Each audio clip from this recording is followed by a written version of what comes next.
A quiet Tuesday hides a chilling silence. Welcome to Mystery Parlor. I am your host, Axon. Share in the comments where you're tuning in from. I love hearing your voices. Your presence makes these mysteries unforgettable. Now let's begin. The day began like any other, the kind of Tuesday that dripped along, indistinct and unremarkable. I was in the front room of the brownstone reading a piece of trash journalism when Fritz brought me the morning's coffee. I took it, nodded in his direction, and went back to wondering how they ever managed to print something that poor. Then I heard the knock. Not a casual one either. It was sharp, a professional rap on the door, the kind you don't get from delivery boys or door-to-door salesmen. I glanced up at Fritz, who turned and made his way to the door. The door opened with his usual precise care, and the visitor stepped in before he had a chance to speak. She was tall, a bit too thin for my tastes, but her eyes had that glint. Sharp and calculating. Not the sort of glint you want in your coffee, but certainly the sort that piques your curiosity. I was already mentally flipping through the index of possible clients who might come to Wolfe's door on a Tuesday morning. This one didn't fit. Her name was Eleanor Tasker. She had a voice that immediately made you sit up straighter and start looking around for escape routes. But there weren't any escape routes from Nero Wolfe, especially not when he was comfortably ensconced in his chair. "Mr. Wolfe?" she said, her eyes cutting to where Wolfe sat like a king in his fortress. "I need your help." A very specific kind of help. Wolfe didn't budge, didn't even blink. "I believe you're mistaken, madam. I do not offer help." I was leaning against the doorway, watching it all unfold with mild interest, trying to figure out how long it would take before he'd tell her to take a hike. I knew Wolfe had no interest in handling what seemed to be some sort of personal grievance. He was an investigator, not a therapist. "I know you don't offer help in the traditional sense," Eleanor Tasker replied, voice smooth but edged with something that suggested this wasn't her first encounter with professionals. "But you do solve problems. And I have one." At this point, Wolfe shifted slightly in his chair, just enough to let her know that he was paying attention, though not enough to say it aloud. I could practically hear him assessing her already, analyzing each word, each pause. That's what made Wolfe Wolfe. He knew exactly when to give the impression of disinterest, even when every fiber of his being was working overtime to sift through the facts. "You're not asking for help," Wolfe continued. "You're asking for my involvement, for my judgment." He tilted his head slightly, the cigar perched at the corner of his mouth, smoke curling upward like it had all the time in the world. "Speak, but be precise." "Yes," Eleanor said, taking a step forward, her heels clicking sharply against the floor. "It's about my father, Samuel Tasker. He's missing." That word, missing, hung in the air for a moment. Not dead, not kidnapped, just missing. Wolfe didn't react to the news. He didn't move an inch. His next words came slowly, as if the matter had already been settled and he was simply passing on the result. "I don't handle missing persons," he said, the finality in his tone palpable. "If you think your father's life is in danger, I suggest you call the police." "That's what I did," she snapped. "And the police, they don't care. They have other things to attend to. My father's reputation, well, it's a bit complicated. You see, he's a man of considerable means, and several important people, have an interest in his disappearance. One of those people, I suspect, might be responsible for his absence." I raised an eyebrow. I'd been with Wolfe long enough to know that when someone started talking about important people, it usually meant trouble. The kind of trouble that didn't come with easy solutions. But I wasn't the one who would be making decisions here. That was Wolfe's department. "What people?" Wolfe asked, though he already knew the answer. He didn't need her to say it aloud. He knew exactly what she meant. The question was only a way to draw her out, to see what she would reveal next. Eleanor's lips tightened into a controlled line. I think someone is trying to erase him from his own business, erase his reputation, undermine his life's work. Erasure, Wolfe muttered, and I could tell from the way his eyes narrowed that this was no ordinary case. How do you expect me to handle this? Erasure is a tricky thing. You can't simply eliminate someone from their own life without leaving traces. You want me to find your father, or you want me to uncover the why behind his disappearance. Her eyes locked onto Wolfe's, and for a moment I saw something almost human, almost desperate, in the way she stood there, waiting for him to make a decision. But she didn't budge. She wasn't about to give in just yet. "I want both," she replied finally, "but I will settle for the second. For now." That was enough for Wolfe to make a decision. He didn't even bother with the usual show of reluctance or pretense. He gave a slight nod, his fingers tapping lightly on the armrest of his chair as he mentally filed away all the little details of the conversation. He didn't need to say much. Wolfe's silence was as telling as any response. "You may leave now, Miss Tasker," Wolfe said, his voice clipped. "I will need your father's contacts, any relevant documents, and an outline of the people who might have an interest in his disappearance. We begin tomorrow." She nodded once, stiffly, and turned toward the door. "I'll be back tomorrow with everything you need." As the door clicked shut behind her, I turned to Wolfe. "She's not giving you the full story, is she?" I asked. Wolfe took a slow drag on his cigar and finally spoke. "She is telling me everything, Archie. She is merely leaving out the part that is most important. The part she doesn't want to face." I felt a small shiver run up my spine. This was going to be one of those cases, the kind where things don't add up immediately, and when they do, it's never in the way you expect. I looked over at Fritz, who was still moving quietly in the kitchen, making lunch, as though the world hadn't just tilted on its axis. It was going to be a long Tuesday. The next morning, I was already at my post, watching the sun filter through the blinds and half waiting for something to disrupt the quiet. It's never truly peaceful around the brownstone, not even on days when nothing is supposedly happening. The first sign that it was time to get moving came when Fritz appeared at the door of my office, a tray of breakfast in his hands. I barely looked up from the case notes I'd been flipping through. "Miss Tasker's here," he said with a note of matter-of-factness. He knew how this would go.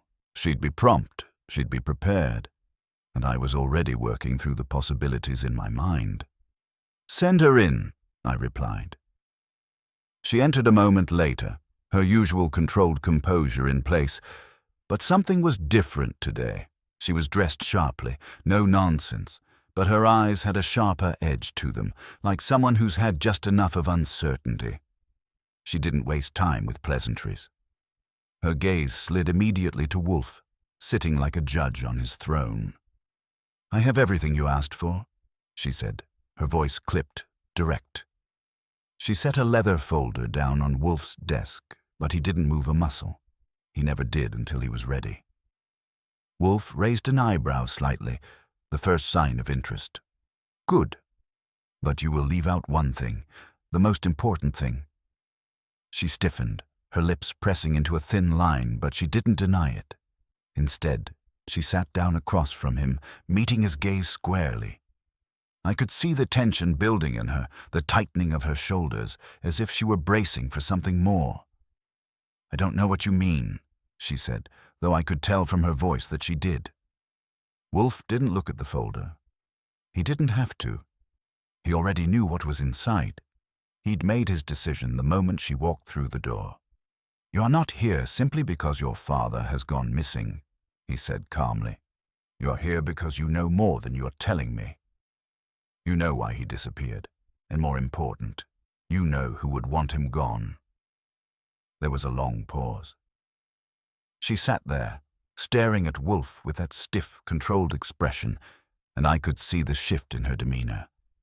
She was considering whether to fight the truth or just to admit it and move forward. It was like watching someone trying to decide whether They wanted to jump into a freezing river or wait for the inevitable flood.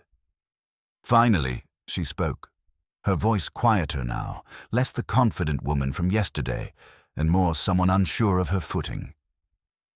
"I didn't want to believe it," she said. "I didn't want to acknowledge what it meant, but I can't deny it anymore. My father's disappearance, it's connected to something else. Something I've tried to keep buried. And that something," Wolfe continued, his voice cutting through the room like a blade, "is what?" She closed her eyes briefly, as if gathering strength before answering. "It's his business. The Tasker Corporation. My father built it from the ground up, but there's an ongoing investigation into some of his financial practices. Some of the people involved with him, people he thought were allies, are looking to take control of the company. They've been using every trick in the book to force him out, and I think they've finally done it." Wolfe's lips curved ever so slightly, the barest of smiles. "So it is not simply who has done this. It is how and why." Eleanor's jaw tightened. "Yes, it's not just about his disappearance anymore. It's about what comes next. Whoever is behind this isn't going to stop. They'll erase him entirely. And that's why I need you. I need to know who's pulling the strings." She'd just handed us a golden key, one that Wolfe would turn slowly, carefully. It was a classic move, revealing just enough without giving too much away. Wolfe didn't rush. Instead, he gestured toward the folder, his hand never leaving the arm of his chair. "Very well," Wolfe said, his voice cool and collected. "You will leave this with me. I will study it, but I will need more than names and papers. I will need an understanding of who would benefit from your father's erasure. There are many who stand to gain from his removal, I'm sure. But we must find the ones who benefit most, and most importantly, those who will leave their mark upon this business after it is no longer his." Eleanor blinked, the weight of the words seeming to settle on her. "You don't think it's just a kidnapping? You think someone's orchestrating this from the shadows?" Wolfe's expression didn't change, but there was a flicker of something behind his eyes. "Exactly." She stood up, reaching for the folder with a look that was somewhere between reluctance and determination. "I'll go.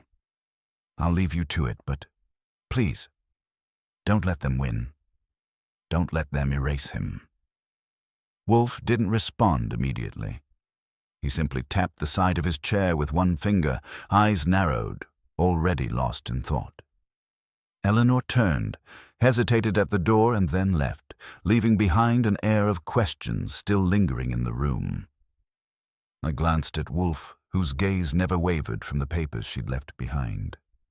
He hadn't moved from his chair, and I knew better than to interrupt him when he was in one of his moods. But something in the way he sat there, the way his fingers twitched slightly as he stared at the folder, told me that things were going to get complicated. I leaned back in my chair, waiting for the next move.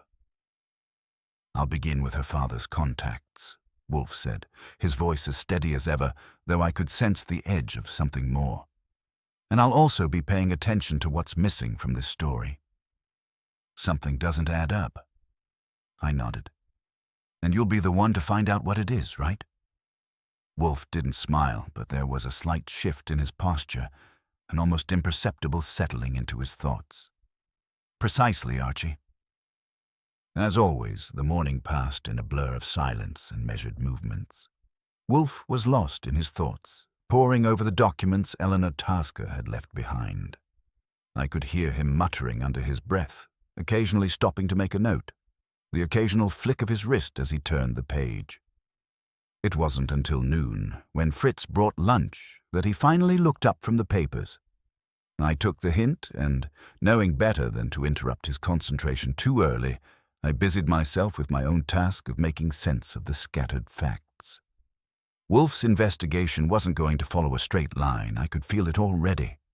There were too many angles to cover, too many half-hidden motives. Everyone had a reason to want Samuel Tasker out of the picture.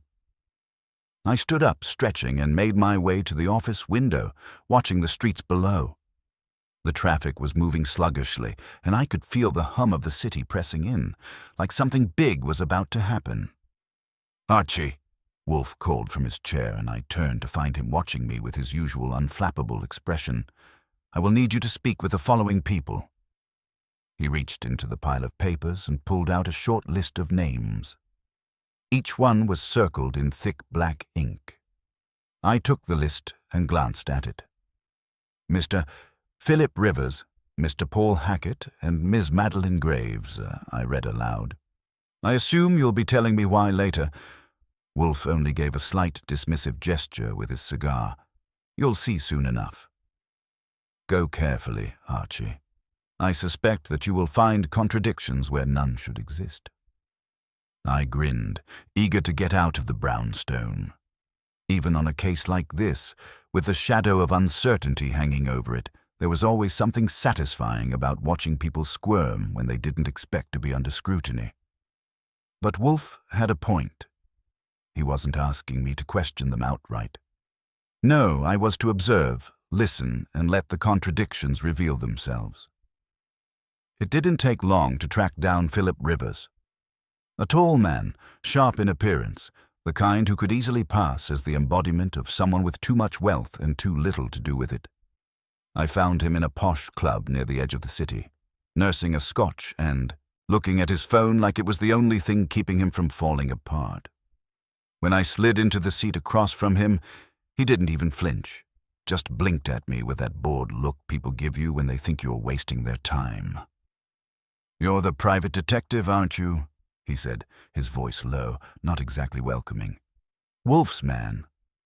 "That's me," I replied, grinning a little. "Here to talk about Samuel Tasker.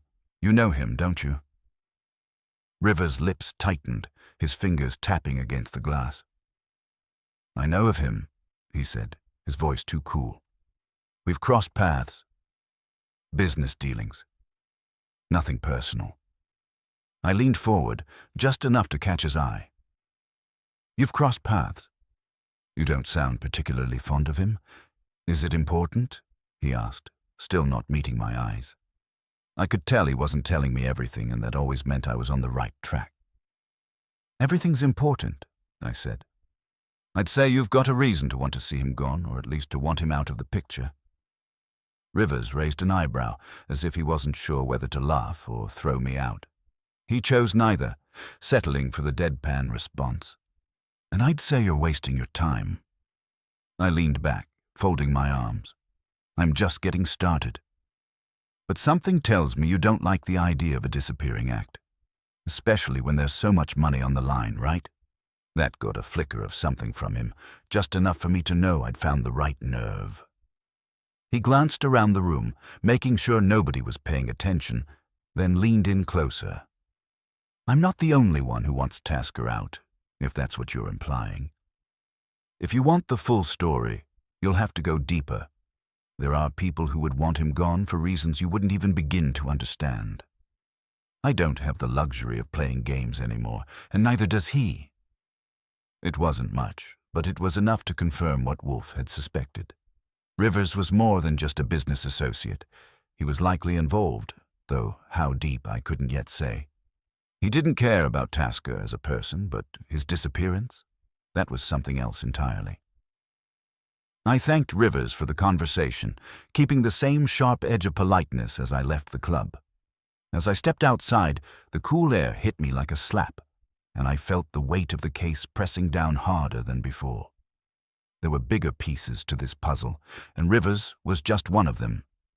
Next, I made my way to the offices of Paul Hackett, the second name on Wolfe's list. Hackett was an older man, a respected figure in business circles, with a reputation for being shrewd and ruthless when it came to deals. It didn't take long to find his office in the heart of the financial district, a sprawling suite that practically reeked of money. Hackett was sitting behind a massive mahogany desk when I entered, his fingers steepled in front of him like some kind of self-satisfied god. "Mr. Goodwin," he said smoothly, eyes narrowing as I sat down without invitation. "To what do I owe the pleasure?" "I'm here about Samuel Tasker," I said, cutting straight to the point. I hear you know him. I do, Hackett replied, his voice growing colder. But it's been some time since we had any real dealings. I studied him for a moment, considering whether to push further or play it cool. Hackett's reputation didn't just come from his shrewdness. It came from his ability to stay calm, to control the situation. But I wasn't there to ask for favors. I was there to figure out why someone like him might want to see a man like Tasker erased from the picture. "So you're not interested in his disappearance, then?" I asked, letting the question hang in the air. Hackett didn't flinch, but I could see the tension in his posture. It was subtle, but it was there. "I don't get involved in that kind of thing," he said quickly, "and I don't appreciate the insinuation." "You sure about that?" I asked, already on my way to the door. "Because it sounds like you might be involved in more ways than you'd like to admit." Hackett's gaze was like ice as I turned the handle, but I didn't wait for a response. I was getting close. I could feel it. But there was one more person to see before I could piece everything together. Madeline Graves, the one I was most curious about. By the time I reached Madeline Graves, the feeling that the pieces were beginning to fit together had grown stronger, though still far from clear. I'd seen a side of Phillips Rivers I hadn't expected, and Hackett, well, he was too careful, too polished to give up anything easily. There were cracks in their stories, sure, but it was the subtlety of what they'd left out that told me the real game had yet to reveal itself. Madeline Graves, on the other hand, was a wild card. Unlike the other two, she wasn't a businessman or a player in corporate politics. She was the last thing on that list, a connection that seemed to be, at first glance, purely personal. Tasker's former assistant, according to Wolfe's brief summary. A woman with a mind like a steel trap and a history with the man that was far less transactional than the others. I found her in a modest building off Broadway, her office nestled among a line of unassuming shops. She had the kind of face that didn't scream dangerous, but the eyes told a different story. Hard, calculating. She wasn't someone you'd expect to find tangled up in corporate backstabbing. But then again, that's exactly why Wolfe had me going to see her. When she answered the door, she didn't offer a smile, just a sharp look, then a curt nod. "Goodwin," she said, her voice low but laced with a faint trace of amusement, like she was already one step ahead of me. "Miss Graves," I said, glancing over her shoulder to the sparse office behind her. She was an organized type. Nothing personal on the walls, just a couple of old bookshelves and a large desk. The kind of space that told you everything about her efficiency and nothing about her feelings. "You've come about Samuel," she stated, and I was taken aback by how quickly she cut to the heart of it. It didn't feel like the usual avoidance or the attempt to distract. She didn't waste time with pleasantries or the usual dance. She knew why I was here, and more than that, she seemed almost relieved by it. "I have," I said, not sure where this conversation was going, but I was beginning to suspect that Madeline Graves was someone who might actually tell me the truth.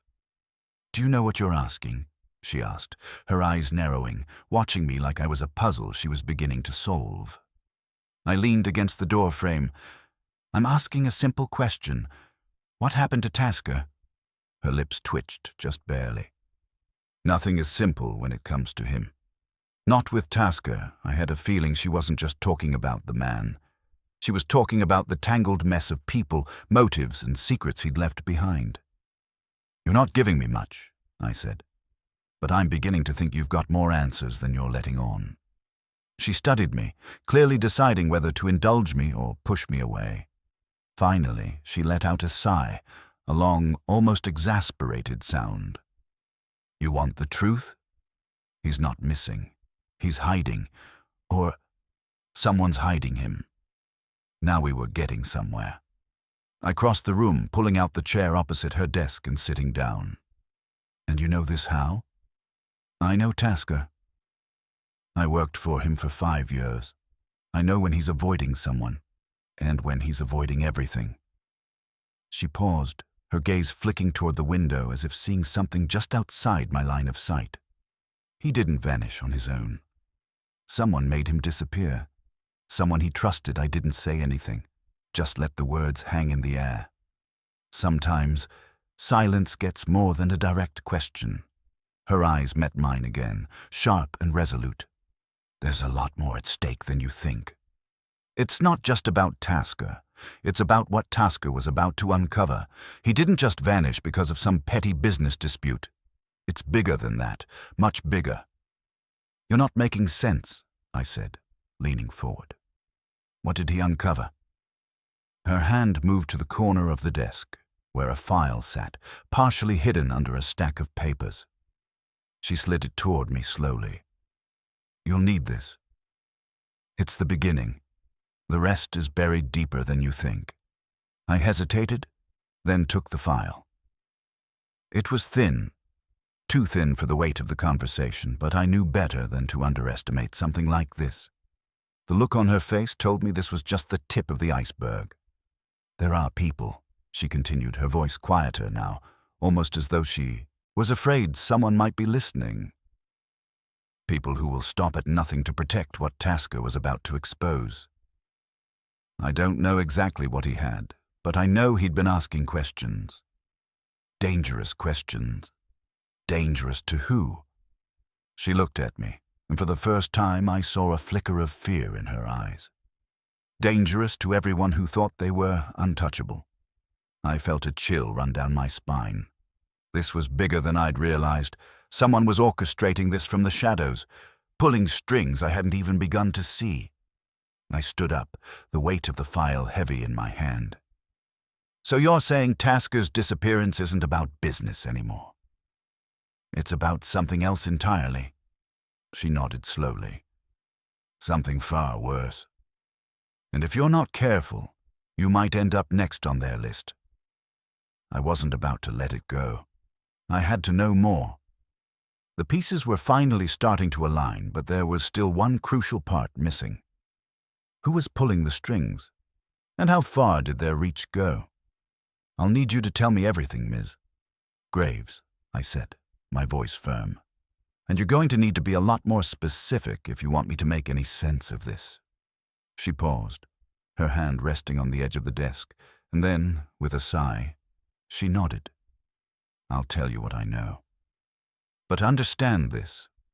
What's coming is bigger than just Samuel Tasker, and you're already too deep in it to walk away. I didn't need to be told twice. Something told me that I was already in far deeper than I ever expected, but I was going to see it through. It wasn't just about Tasker anymore. It was about exposing what was lurking in the dark corners of this game, and making sure that whoever was behind it didn't win. I left Madeline Graves' office with more questions than answers, the thin file she'd given me tucked under my arm like some kind of fragile treasure. She had given me pieces of the puzzle, pieces that made the picture seem darker, more dangerous, but I still didn't have enough to figure out who stood behind all of it. Who had the power to make Tasker disappear, and why? What was this dangerous information that had put him, and now me, in their sights? The file weighed heavier with every step I took back toward the brownstone. As I walked, the street seemed quieter than usual, like the world was holding its breath. I was close. I could feel it. Back at the brownstone, Wolfe was exactly where I'd left him, unmoved in his chair, cigar smoke curling lazily into the air. His eyes flicked toward me as I entered the room, and without a word, I handed him the file. He didn't need to be told anything. His gaze moved over the file with the practiced ease of a man who had seen more than his share of secrets. "This is it?"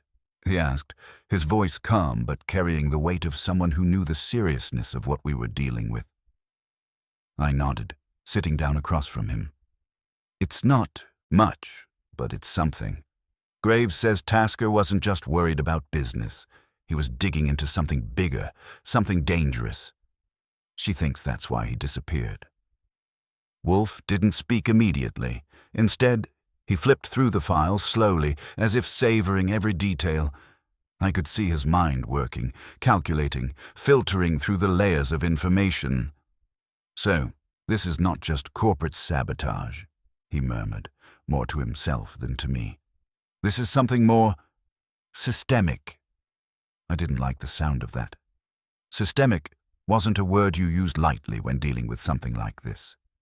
It meant influence, power, and a network so far-reaching that no one, not even Wolfe, could see it all at once. "Exactly," I said, leaning forward. "I'm starting to think we're dealing with people who aren't just interested in Tasker's company. They're interested in silencing something bigger, something Tasker was about to expose."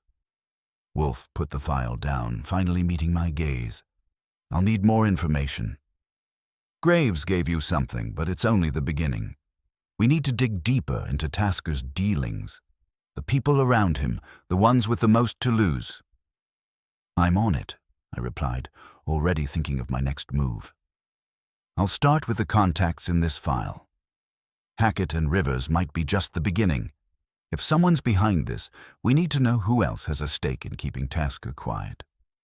Wolfe's expression softened, though only by a fraction. "Be cautious, Archie. This is no longer just a matter of uncovering business secrets. It has become a matter of survival." I could feel the weight of his words settle over me, but I wasn't about to back down. "I'm not planning on getting caught in the crossfire.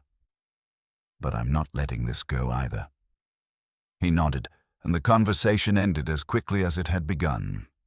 I wasn't sure if it was his indifference or his precision that made his advice feel so final. Either way, I knew I had my work cut out for me. I made my way out of the brownstone once again, the weight of Wolfe's unspoken expectations pressing against my chest. Hackett and Rivers were both out there, but they weren't my only targets. There were more people, and the deeper I dug, the closer I got to something far more dangerous than I'd imagined. I went first to Hackett. His office was a towering, imposing structure of glass and steel, a place where deals were made and lives were shaped. I wasn't expecting him to give me anything new, but I needed to make sure he hadn't slipped up somewhere. When I arrived, his assistant was already waiting, offering me a seat with all the practiced hospitality of someone who had done this 100 times before. Hackett didn't keep me waiting long. As always, he looked like he was sitting on top of the world, leaning back in his chair with the air of someone who had nothing to fear. "You're back," he said, eyes narrowing ever so slightly. "What can I do for you now?" "I've had some time to think about our last conversation," I said, taking a seat. "You didn't exactly seem thrilled to talk about Tasker. I'm wondering if you'd be willing to elaborate. I think I'm starting to get the picture, but I'm missing some details." Hackett didn't flinch. "I told you already, Goodwin. I'm not interested in Tasker's disappearance. I haven't been for a long time. You don't care about a man disappearing," I said, leaning forward, keeping my tone casual. "But you care about what's going to happen to his company once he's out of the picture, right? I'm guessing someone's been making plans for a while now." His lips tightened, and for the first time I saw a flicker of unease in his eyes. It was a small thing, but it was there. He knew something I didn't, and I was getting closer to figuring out what. "I'm not the one you should be asking, Goodwin," he said finally, his voice colder than before. "I don't know where he's gone or what he's hiding. But I can tell you this. There are bigger forces at work here than you realize." "I'm starting to get that," I replied, standing up. "But until you decide to start talking, I'll just have to dig a little deeper." He didn't stop me, but I could tell he was seething beneath that calm exterior. As I left his office, I knew this game was far from over. Hackett wasn't the mastermind, but he sure had his fingers in the pot. It wasn't just Tasker's company at stake. It was something much bigger, something that could bring down people who thought they were untouchable. And I was getting closer to uncovering just how deep the rabbit hole went. But there was one more name left on my list. Rivers. And he might just have the key to putting the last of this puzzle together. I left Hackett's office with the uneasy feeling that I was treading on the edge of something far bigger than I had anticipated. He'd given me nothing more than a vague hint of forces larger than himself at play, but the key takeaway was that I wasn't the first to dig into Tasker's disappearance. If Hackett had been involved in any way, he wasn't going to be the one to spill the details, and the threat he'd subtly implied about bigger forces only made the whole thing feel like a pressure cooker on the verge of exploding. I had one last person to see before returning to the brownstone: Philip Rivers. The man had already made it clear that he wasn't exactly fond of Tasker, but something told me he wasn't entirely innocent in this mess either. If Hackett was hiding something, then Rivers was likely doing the same. I needed to dig deeper into him. Rivers, with his slick appearance and wealth-laden persona, wasn't just sitting on the sidelines. I could feel the pulse of something beneath the surface, and if I could get him talking, I'd be able to stitch the last threads together. I found Rivers in his apartment, a luxurious penthouse overlooking the city, a far cry from the back-alley deals I knew he had a hand in. The doorman let me up without a word, his silence speaking volumes about the man who lived here. Rivers opened the door before I had a chance to knock. No hesitation. It was almost as though he'd been expecting me, though I couldn't figure out how or why. Well, Rivers said, his voice smooth but edged with a touch of something like amusement. I thought we were done with all this. I didn't waste time. We're not done, Rivers. I've been talking to Hackett. He's not exactly helping me put the pieces together, but he's definitely hiding something. So are you? Rivers raised an eyebrow but didn't flinch. I'm not hiding anything, Goodwin. You're just looking for answers in the wrong places. Wrong places, I repeated, stepping past him into the apartment. The place was a shrine to excess. Modern art, expensive furniture, glass walls offering a stunning view of the skyline. Rivers may not have been a criminal mastermind, but he certainly knew how to surround himself with luxuries. I couldn't imagine he had much of a conscience when it came to getting what he wanted. He gestured toward the bar. Can I offer you a drink? I'm sure you could use one after your visit with Hackett. He's not the most forthcoming type. I shook my head. I'm not here for a drink, Rivers.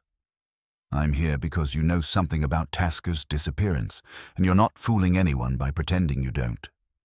His eyes narrowed, and for the first time, there was a flicker of something sharp behind them. You're a persistent man, Goodwin. I'll give you that I didn't flinch, keeping my eyes locked on his. I don't know what you're afraid of, but you're going to tell me exactly what Tasker was mixed up in. I know there's more to this than just a man going missing. Rivers walked over to the window, hands in his pockets, his back to me. You really want to know what's going on here? All right, I'll tell you, but don't say I didn't warn you. I stayed silent, waiting for him to continue. The tension in the room was palpable, as though Rivers was deciding just how much of the truth he was willing to let slip. I don't know what Tasker was digging into, but I know it had to do with something he found out about his business partners. He finally said, his voice low, almost reluctant. Tasker was smart, and he knew things about people, things that went beyond just numbers on a spreadsheet. The problem is, those things weren't meant to be known, and now it seems like everyone who had something to lose is trying to make sure they stay buried. I narrowed my eyes. You're talking about something illegal, right? Something Big Rivers didn't answer right away. His jaw clenched, and when he spoke again, his words were measured. You're not wrong, but you don't understand how deep this goes. Tasker got too close to something that could ruin more than just his reputation. He uncovered a network of financial misconduct, people with ties to organizations that you don't want to mess with. And when they realized he was getting too close to exposing them, they decided to take him out of the equation. Permanently, I stood there, letting his words sink in. This was it. Tasker had uncovered something far bigger than corporate sabotage or betrayal. It was a network of people in power, pulling strings from behind the scenes, and if Tasker was close to exposing it all, they'd stop at nothing to keep him quiet. "So you knew about this?" I asked, my voice sharp. "You knew Tasker was in danger, and you didn't warn him." Rivers turned back to face me, his expression unreadable. I didn't know how far they were willing to go. Nobody did. I tried to warn him, but Tasker wasn't the type to back down. He thought he could handle it. He always thought he could handle it. "And now he's gone," I said quietly. "And you're still here, pretending you didn't know what was happening." Rivers looked away, the weight of guilt settling on his shoulders. "I didn't want to get involved. I still don't. But I'm telling you now, Goodwin, because you're right. Someone's pulling the strings, and it's bigger than Tasker or any of us. If you want answers, you need to keep digging. But you should know this. Whatever Tasker uncovered, it's going to bring down people with much more power than you or I can imagine. And you might not want to be around when it all comes crashing down." The words hung in the air, thick with warning and unspoken fear. I didn't need Rivers to tell me anymore. I had enough. I had the pieces I needed. It wasn't just Tasker's life at stake. It was the lives of anyone who dared to dig too deep. I turned toward the door, but before I could reach for the handle, Rivers called out, his voice lower now, more insistent. "One more thing, Goodwin. There's someone you should watch out for. Someone close to Tasker. Someone who may know more than they're letting on." I stopped, my hand on the door. "Who?" He didn't answer immediately. Instead, he looked away, his eyes clouded with something I couldn't read. Finally, he spoke, his voice barely above a whisper. "Fritz!" The name hit me like a blow to the chest. I turned around slowly, my mind racing. Fritz? Wolfe's own cook? The man who had been with Wolfe for decades? It didn't make sense, but Rivers' face told me that he wasn't joking. Whatever Tasker had uncovered, whatever was behind all this, it had reached further than I could have imagined. I left Rivers' apartment with a new sense of urgency. If Fritz was involved, the whole game had just changed. I needed to get back to the brownstone, and fast. By the time I reached the brownstone, the streets seemed colder, darker. A strange unease settled in the pit of my stomach, an unsettling feeling that lingered like the smell of stale smoke. Rivers's words echoed in my mind. "Fritz." It didn't make sense. Fritz, the ever-present, always steady fixture of the brownstone, Wolfe's loyal cook, the man who had seen to every meal, every detail of our lives for years, was somehow mixed up in this mess. It was absurd. But if Rivers was telling the truth, if Fritz was involved, it would turn everything I knew about the brownstone upside down. I let myself in quietly, not wanting to alert Wolfe or anyone else to my presence just yet. The brownstone, usually so filled with its own brand of comfortable disarray, seemed eerily silent. Even Fritz's usual presence in the kitchen was absent. A soft click of the door closing behind me was the only sound as I moved deeper into the house. I made my way up the stairs to Wolfe's office, expecting to find him seated in his usual chair, waiting for updates. But when I opened the door, it was empty. The only sign of him was the cigar smoke that lingered in the air and a faint, metallic scent that didn't belong. Fritz had left the kitchen hours ago, and Wolfe hadn't returned to his chair. That was unusual, but not entirely alarming. Wolfe was unpredictable, sometimes vanishing for hours at a time, locked in his own thoughts. Yet something in the air felt different tonight, like the house itself was holding its breath. I stood for a moment, wondering if I was jumping to conclusions. I wasn't the type to act without thinking, but after Rivers' warning, I couldn't afford to overlook anything. I turned back down the stairs, moving toward the kitchen. As I rounded the corner, I caught sight of a figure standing by the stove. It wasn't Fritz. It was a man, hunched slightly as though trying to make himself smaller, out of place in the familiar, comfortable kitchen. "Who the hell are you?" I asked, my voice sharp. The man turned, startled, and for a moment I saw nothing but fear in his eyes. He was younger than I expected, mid-30s, wearing a nondescript jacket and dark pants, but something about him felt wrong. It wasn't just his sudden presence in the kitchen, it was the way his eyes flicked to the door like he was planning his escape. "Archie Goodwin, right?" he said, his voice a little too high, too quick. I didn't expect you back so soon." "Not interested in your excuses," I snapped, stepping forward. "Who are you and what the hell are you doing in the kitchen?" He took a deep breath, the fear still evident in his stance, but he didn't make a move. Instead, he muttered, "I was just looking for something." "Something?" I said, crossing my arms. "In Fritz's kitchen. You better start making sense, or I'll be happy to call the police." At that, his face flushed. The fear shifted to panic, and for a brief moment, his expression became almost pleading. I just needed to get something. I wasn't supposed to be here, I know, but—" His voice faltered, and he took a step back. "Please, don't tell Mr. Wolfe." That stopped me. Mr. Wolfe, the way he said it, the fear that gripped him when he mentioned Wolfe's name. It was almost like he knew exactly who Wolfe was, and knew better than to make him angry. "What's your connection to Wolfe?" I asked, moving closer, narrowing my eyes. "And don't tell me you're just some random guy looking to borrow a cup of sugar." The man swallowed hard, then let out a shaky breath.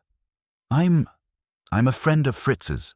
I've been helping him with some things. Please, just don't say anything. Mr. Wolfe doesn't know I'm here." A friend of Fritz's. This was getting stranger by the second. I didn't recognize this man, and Fritz was as careful about keeping his personal life private as Wolfe was about his. But the pieces of this puzzle were starting to line up, however uncomfortably. "Fritz isn't here," I said slowly, my voice dropping to a low, dangerous tone. "And I don't care who you are, you're not supposed to be here. So why don't you start explaining what's going on before I make things worse for you?" The man's eyes darted nervously toward the door again, his body tensed like he was ready to bolt. But instead of running, he closed his eyes, his face crumpling as if he'd come to some kind of decision. "Look, it's not what you think," he said, his voice shaking. "Fritz he wasn't supposed to be involved in this. But he got mixed up with the wrong people. I don't know everything, but he's been helping them cover things up." "Helping who?" I pressed. "And what's been covered up?" The man glanced around the kitchen, checking every corner like he expected someone else to be there. I don't know much, just bits and pieces. But I know Tasker's disappearance. It wasn't random. Fritz knew something about it, and he was trying to help someone close to Tasker.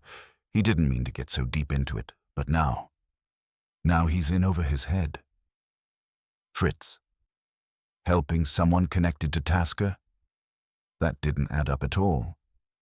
But I could see the fear in the man's eyes, and something about his story made me believe he wasn't lying. At least not about everything. I stepped forward, making sure I was close enough to grab him if he decided to make a run for it. "Who's been pulling the strings, and what does Fritz know?" "I don't know, I swear," he pleaded, "but I do know Fritz has been getting threats." He didn't want anyone to know, especially Wolfe. But now it's too late. The people involved, they'll do anything to make sure no one talks about what happened. I took a deep breath. This wasn't just about Tasker anymore. Whoever these people were, they'd managed to pull Fritz into something dark, something deadly. And I needed to find out exactly how far the reach of this operation went. But more importantly, I needed to protect Wolfe. If Fritz had been hiding this from him, then the danger was closer than I had realized. "You're going to tell me everything," I said, my voice quiet but firm. "And we're going to find out who's behind all of this. But first, you're going to stay here and wait. Don't go anywhere." I turned and walked out, my thoughts racing. I had to get to Wolfe, now. I made my way back to Wolfe's office with my mind racing, each step heavier than the last. The words of the man in the kitchen kept playing in my head. Fritz had been helping someone connected to Tasker. Someone had dragged Fritz into this, and the only reason I could think of for someone like him to be involved was if they were desperate, or if they had something on him that made him feel there was no way out. I pushed open the door to Wolfe's office, the familiar scent of cigar smoke mixing with the scent of the bookshelves, but the room felt colder than usual. Wolfe was at his desk, flipping through the file I had left earlier, the same unshakable calm on his face, but I knew better than to think he wasn't processing the same unsettling facts I was. "Wolfe," I said, my voice tight as I closed the door behind me. "We've got a problem." Wolfe didn't look up immediately, continuing his perusal of the file as if nothing had changed. I took a step closer to his desk, waiting for him to respond. "You look troubled, Archie," he said, his voice dry as always. "You've been running around. Did you learn anything useful?" "Useful is a relative term," I said, still standing by his desk. "I've spoken with Rivers, Hackett, and Madeline Graves. Everyone's hiding something, but none of them are the ones pulling the strings. There's something bigger at play here." Wolfe didn't say anything right away, merely turned the page of the file with a soft rustle. "And?" I could feel my frustration rising. "And," I said, my tone clipped, "there's a man in the kitchen who claims he's been helping Fritz." "He's scared out of his mind, Wolfe. He says Fritz has been mixed up in something far beyond what we thought." Wolfe's gaze flickered up from the file, finally meeting mine. His expression hadn't changed, but I could feel the shift, the tightening of focus behind his eyes. "Fritz," he murmured, as though testing the word. "What does this man know?" "Not much," I replied, "but he's adamant that Fritz is involved in Tasker's disappearance. He's been helping someone close to Tasker, someone who had a lot to lose. The man's terrified. He says Fritz has been getting threats. But the worst part? He didn't want you to know, Wolfe. He didn't want to get you involved in this." Wolfe's fingers hovered over the file, and for a long moment, he said nothing. I couldn't tell whether he was processing the new information or deciding how to respond. I knew Wolfe had a soft spot for Fritz, even if he didn't show it openly, but there was no time to second-guess anything now. "You're telling me that Fritz has been hiding this from me?" Wolfe finally asked, his voice barely a whisper, but it carried the weight of the entire situation. His tone was oddly sharp, the calm facade slipping just slightly.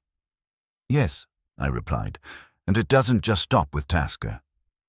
There's something else going on here, something bigger than just a business dispute. Fritz was trying to shield you from it, but whatever's been happening, it's coming to a head and we need to find out exactly what." Wolfe sat back in his chair, his fingers tapping thoughtfully on the desk. His expression was inscrutable, but I knew he was already mapping out the next steps in his mind. After a moment, he spoke again, his voice calm but with an edge to it. "Find Fritz, Archie. Bring him to me. We need to understand the full scope of his involvement in this. And if he's been hiding this from me, well, I shall deal with that later." He paused, then added, almost as an afterthought, "But make sure he's safe first. Whoever is behind this has no problem silencing people." I nodded and turned to leave, but Wolfe's voice stopped me. "Be cautious, Archie. Whoever Fritz is involved with, they won't hesitate to hurt him if they think he's a liability. We don't know who we're dealing with, but I'm certain we're nearing the heart of something very dangerous." I didn't need to be told twice. I headed for the kitchen, but as I reached the hallway, I noticed something that sent a cold chill through me. Fritz wasn't in the kitchen anymore. I checked the living room, the dining room, the back hall. No sign of him. I stopped at the stairs, my hand hovering over the banister, heart pounding. Had he left in a hurry? Was he trying to flee, or had someone forced him out? I didn't know, but the dread in my gut told me something was terribly wrong. I didn't waste any more time. I rushed back upstairs to Wolfe's office, knocking sharply on the door. Wolfe didn't respond immediately, but I heard the faint shuffling of paper as he looked up from his desk. "Wolfe," I said, my voice tight with urgency. "Fritz is gone." Wolfe's eyes locked onto mine, a dark understanding passing between us. He stood up abruptly, his chair scraping against the floor with a loud screech. "I'm afraid it's as I feared," he said, his voice almost a whisper. "He's been taken." The words sent a shock through me. Fritz? Taken? Whoever was behind this had reached into the heart of the brownstone, and that was something Wolfe wouldn't tolerate. Not for long. "We need to move fast," Wolfe said, already turning toward the door. "There's no telling what they'll do to him if we don't act quickly." I was already moving, pulling open the door and heading for the stairs. Whoever was behind this, whoever had taken Fritz, was going to regret it. We were done playing games. I moved quickly, my heart pounding with a mix of fear and anger. Fritz wasn't just the man who kept the brownstone running. He was, in many ways, its heart. His disappearance, or worse, his abduction, had just turned everything we knew upside down. Whoever had taken him had made a terrible mistake, and they were about to learn just how far Wolfe would go to protect those in his world. I didn't have to look back to know that Wolfe was right behind me, his deliberate steps almost as unsettling as the panic I felt creeping up my spine. We made our way down the stairs, our footsteps echoing in the otherwise quiet house. The living room, usually bustling with life, now felt like a vacuum, the silence amplifying the urgency of the situation. "Archie," Wolfe said, his voice low and steady as always. "We need to act quickly. Whoever is behind this will be careful. They will not leave obvious traces, but they will leave something. We just need to find it." I nodded, trying to focus, trying to block out the noise in my head. Fritz had always been there. To think he was gone, taken, possibly hurt, made me feel like the world had shifted beneath my feet. We reached the main hall, and I stopped for a moment, scanning the room. There had to be something, anything that would give us a clue as to who was behind this. I was about to start looking around when Wolfe held up a hand. "Don't waste time searching the obvious, Archie," he said, his tone sharper now. "We need to think like our adversaries. We need to anticipate their next move. They're not trying to leave a trail for us to follow. They're trying to erase it." His words were a cold slap, but they helped snap my mind back into focus. Wolfe was right. They wouldn't leave anything obvious. If they had taken Fritz, they wouldn't want us to find any trace of where they'd gone. But I knew Wolfe well enough to understand that he was already calculating the next step, already thinking 3 moves ahead. And if I was going to keep up, I needed to do the same. "Where would they take him?" I asked, trying to quiet my mind and focus. Wolfe didn't answer immediately. He walked to the side of the room and picked up the phone. I could see his mind working behind his calm exterior. As he dialed, I paced the room, looking at the patterns, the space. Nothing felt out of place. But that was the point. Whoever was behind this was meticulous. They knew what they were doing. Wolfe's voice broke through my thoughts. "Saul, I need you to check on a few things for me." "There's been a development, and we need to move fast." He paused, listening to the response. "Yes, I'll be at the brownstone in 20 minutes. Don't waste time." He hung up and turned to me. "Saul will gather the necessary information. In the meantime, we have to think of Fritz's routine. He wouldn't have left without a reason, and he wouldn't have simply gone for a walk. Someone took him, and that means they knew exactly when to act." I nodded, trying to pull together the pieces. Fritz had always been a creature of habit, especially when it came to his daily routines. He spent hours in the kitchen, preparing the meals Wolfe required, and outside of that, he was usually in the brownstone, tending to the house or reading. He wasn't the type to wander off or get caught up in something dangerous. "There's one place they could have gone," I said, a thought forming in my mind. "The basement." Wolfe raised an eyebrow but didn't question it. Explain. Fritz is meticulous about the cellar. It's one of the few places in the brownstone he's always kept locked. If anyone wanted to keep him out of sight, that would be the place. It's isolated, tucked away from everything else, and no one would think to look there. Without waiting for Wolfe's reply, I moved quickly toward the door leading to the basement. He followed at his usual pace, his presence a silent reassurance. I reached the door and paused for a moment. The faint scent of something metallic, like old oil or something used, lingered in the air, though I couldn't place it. I turned the knob and swung the door open. The stairs down to the basement were dark, narrow, and cold. The light bulb at the top flickered, casting long shadows down into the space below. I hesitated for a moment, then stepped forward, the sound of my shoes echoing in the silence. Wolfe was just behind me, his presence steady and unwavering, even in the face of the uncertainty we were about to walk into.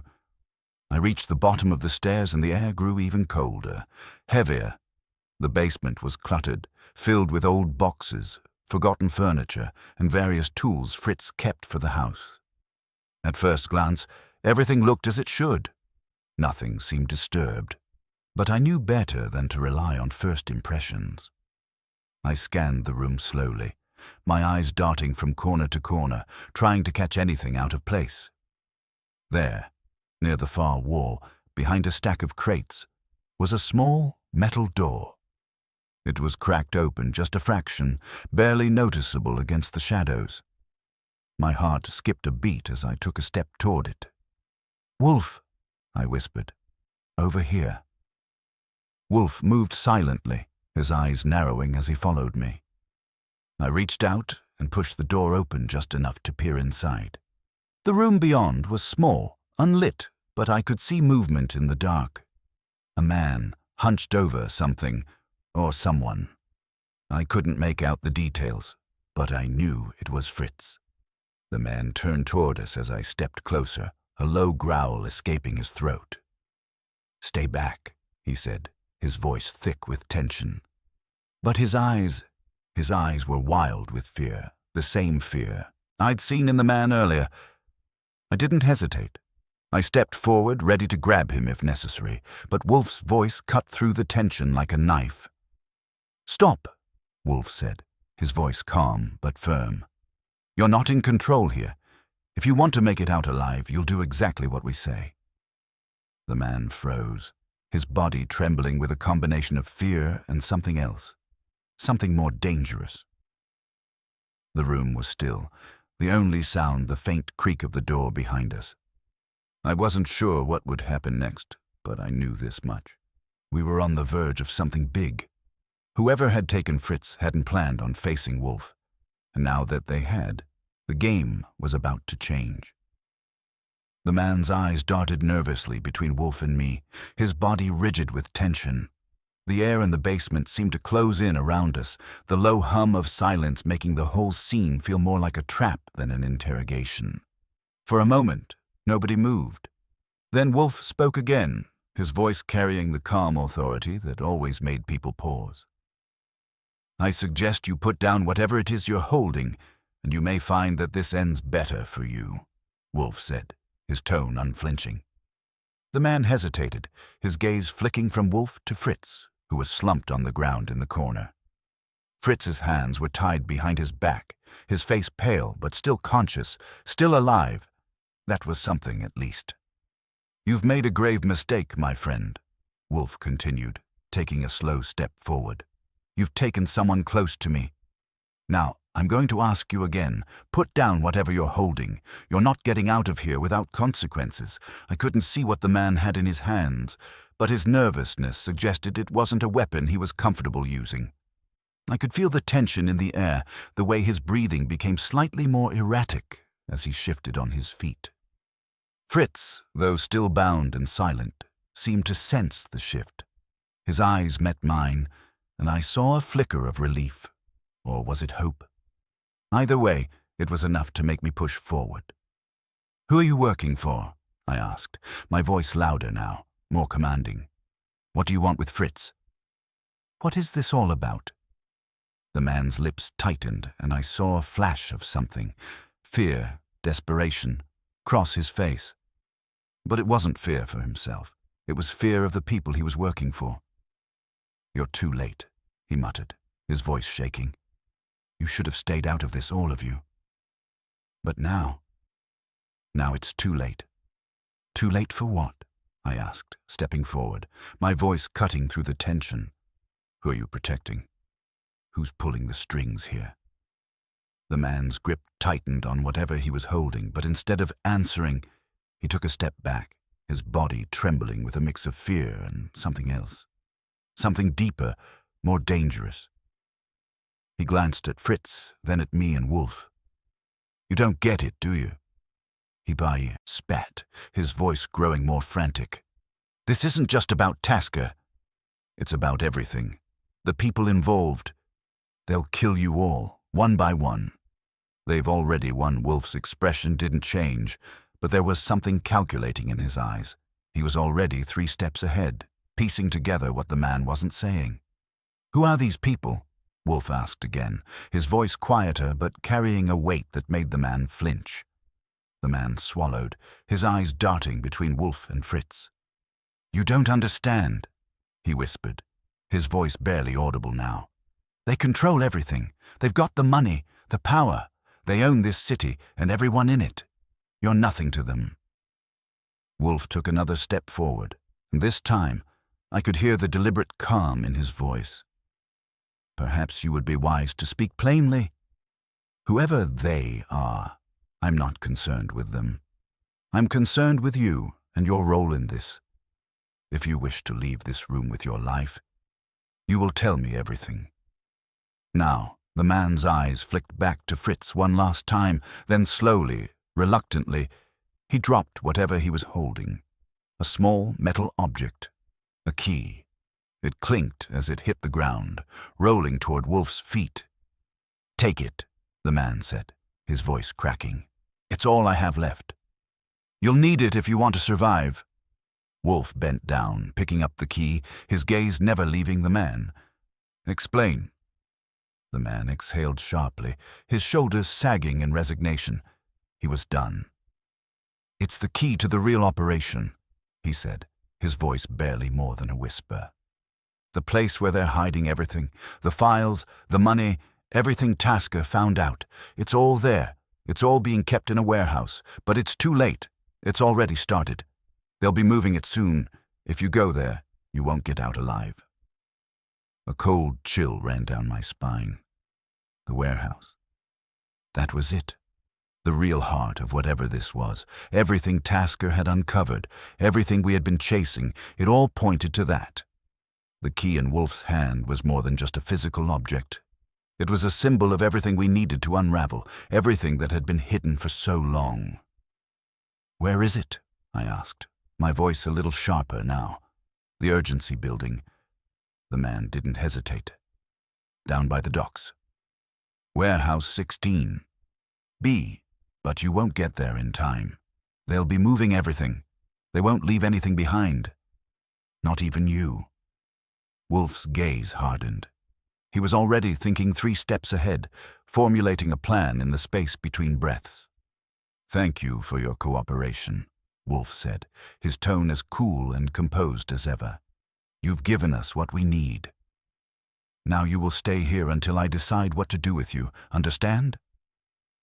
The man nodded, his face pale as he sank to the floor, his hands trembling in his lap. "Good," Wolfe said. "Now, Archie, it's time we visit. This warehouse I didn't need to be told twice. We were getting close. Too close. Whoever was behind all of this, whoever thought they could erase Tasker and everyone involved, had made one fatal mistake. They had underestimated Nero Wolfe. And that, as I knew well, was always a dangerous move. We didn't waste any time. Wolfe's mind was already sharp, calculating each step as we left the brownstone. I could feel the weight of his presence, his silent determination pushing me forward. If anyone could bring this to a close, it was him. We knew where to go. Warehouse 16B, down by the docks. But there was still so much left unsaid, so many questions left hanging. We arrived at the docks in under 20 minutes. The salty air mixed with the thick scent of oil and rust, the smell of industry that seemed to swallow everything whole. Wolfe stayed silent as we approached the warehouse. The key in his pocket, now an almost symbolic weight. Every step felt like the last before an explosion, the final piece of the puzzle ready to fall into place. The warehouse was a hulking structure of steel and brick, its windows dark and unwelcoming. It was far from an innocent building. It had the feel of something that had long since been forgotten by the world, or something that had been hidden away. The shadows stretched long as we approached, and every sound, every movement felt amplified. The quiet before the storm. "Wait here," Wolfe said as he stopped near the entrance, his voice low, yet filled with authority. His posture never changed, even in the face of whatever lay inside. "We'll need to be precise. This isn't about brute force, Archie. It's about finding the truth." I didn't question him. It was always about precision with Wolfe. He didn't need to tell me twice to stay out of sight. I took my position at the corner, watching for any sign of movement. My heart pounded in my chest. Whoever had been pulling the strings, hiding behind the web of deceit, was here. But it was Wolfe who would expose them, not me, not anyone else. I waited, my eyes never leaving the warehouse, until I saw the faintest flicker of movement by the door. Someone was coming out. Wolfe didn't move, but his eyes, those sharp eyes, were already analyzing the situation. He took a single step forward, calm and controlled, while I stayed behind, waiting for the signal. The man who emerged from the shadows was tall, dressed in dark clothes, his face half obscured by a hat. He stopped when he saw Wolfe, and for a moment the two of them stood like statues, opposite forces in a game where only one could emerge victorious. Then, in a slow, deliberate motion, Wolfe spoke. "I suppose you are the one who has been orchestrating all of this?" The man's lips curled into a small, knowing smile. He didn't seem surprised. In fact, he almost looked pleased. "You're a clever one, Wolfe. I'll give you that. But it's too late. You've come here for nothing." Wolfe didn't flinch. "You underestimate me." For a moment, the man just laughed, but it wasn't a laugh of amusement. It was a laugh of someone who knew something Wolfe didn't. "You're not the first to think that, Wolfe. But you won't be the last. It's a game you can't win." I could feel the tension snap in the air, like the sound of a taut wire about to break.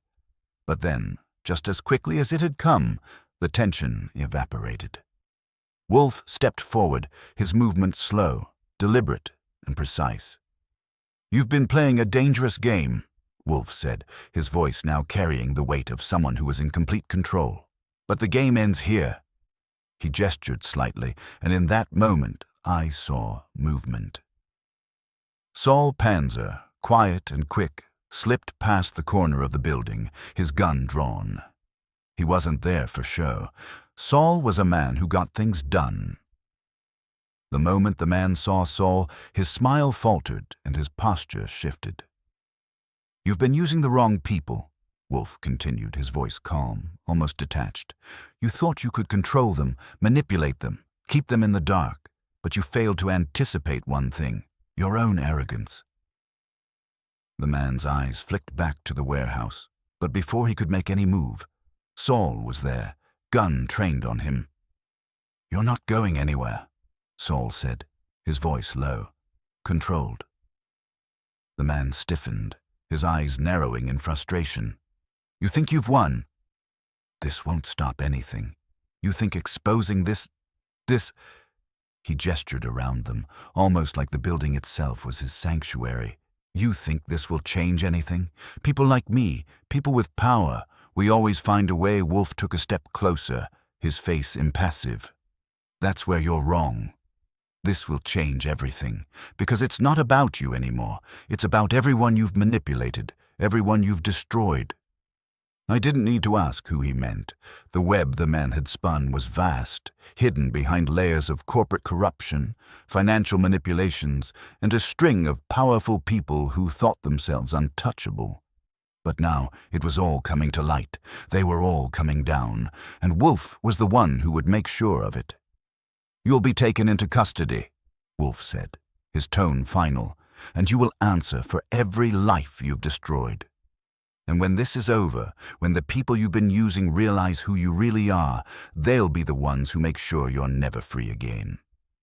The man opened his mouth to protest, but Wolfe raised a hand, silencing him with a simple, almost casual gesture.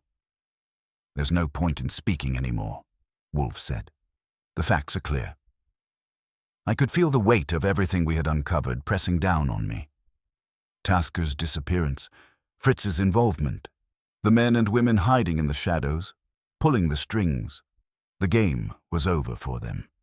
As Saul moved in to arrest the man, I glanced back at Wolfe. His expression was the same as it always was. Stoic, unmoved, unaffected by the chaos around him. It was as if the weight of the world had shifted, but Wolfe was still in his chair, in control, and nothing was going to rattle him. We had the key now, the truth exposed in full. The warehouse was empty, but what it had held, what it represented, would never be forgotten. The darkness had been uncovered. Justice had been served. And as we walked away, the sound of sirens growing closer, I couldn't help but smile. Wolfe had done it again. He had outsmarted them all. The city would be different tomorrow, but for now, the brownstone was silent, and Wolfe, as always, would return to his chair.